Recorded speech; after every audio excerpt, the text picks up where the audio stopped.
मुख्यमंत्री पुष्कर सिंह धामी की कैबिनेट में अपने सभी विभाग बचाने में सफल रहे सीनियर कैबिनेट मंत्री सतपाल महाराज ने एक बार फिर वही मांग दोहराई है जो उन्होंने पिछली सरकार में भी रखी थी। सतपाल महाराज ने साफ किया है कि हरिद्वार में अंतर्राष्ट्रीय हवाई अड्डा बनना चाहिए, इंटरनेशनल एयरपोर्ट बनना चाहिए। इसके लिए वो अलग अलग तर्क दे रहे हैं, अपने विकास का विजन बता रहे हैं, राज्य की खुशहाली का मंत्र बता रहे हैं, साथ में कई तरीके के सुझाव भी वो सरकार को दे रहे हैं। और उत्तराखंड को उत्कृष्ट डेस्टिनेशन बनाने के लिए हरिद्वार जो हमारी आध्यात्मिक नगरी है, योग नगरी है, उसके इंटरनेशनल इंपॉर्टेंस देने के लिए एक अंतर्राष्ट्रीय हवाई अड्डे की चर्चा चल रही है। और उसमें हम लोगों ने डीएम की अध्यक्षता में एक कमेटी बनाई है जो जमीन के बारे में मालूमात करेगी और उसकी रिपोर्ट देगी।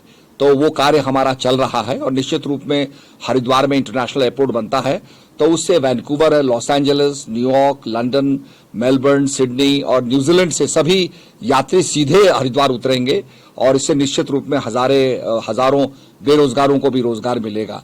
तो हमारे उत्तराखंड के लिए बहुत बड़ी बात होगी और निश्चित रूप में इसमें ध्यान flights, meditation flights, yoga flights, Chardham flights, इस प्रकार की कई फ्लाइट्स, गंगा फ्लाइट्स जो यहाँ रिवर राफ्टिंग करना चाहेंगे वो आएंगे।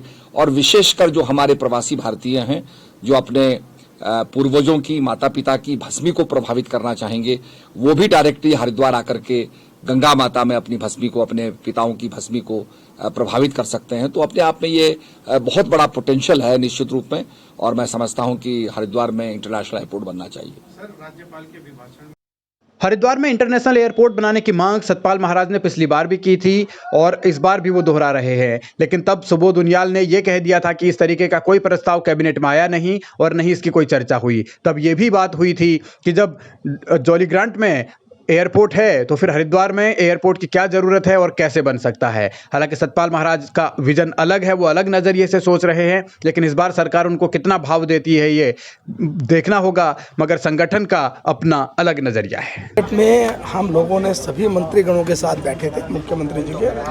पार्टी ने जो अपना दृष्टि पत्र था वो सब सौंपा है और दृष्टि पत्र के आधार पर ये सरकार अगले 5 साल काम करेगी।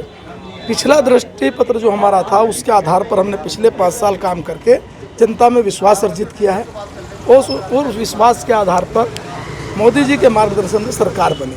आज उस दृष्टि पत्र जो हमने जनता में दिया था उस पर अब हमारी सरकार काम करेगी और अच्छा काम करेगी।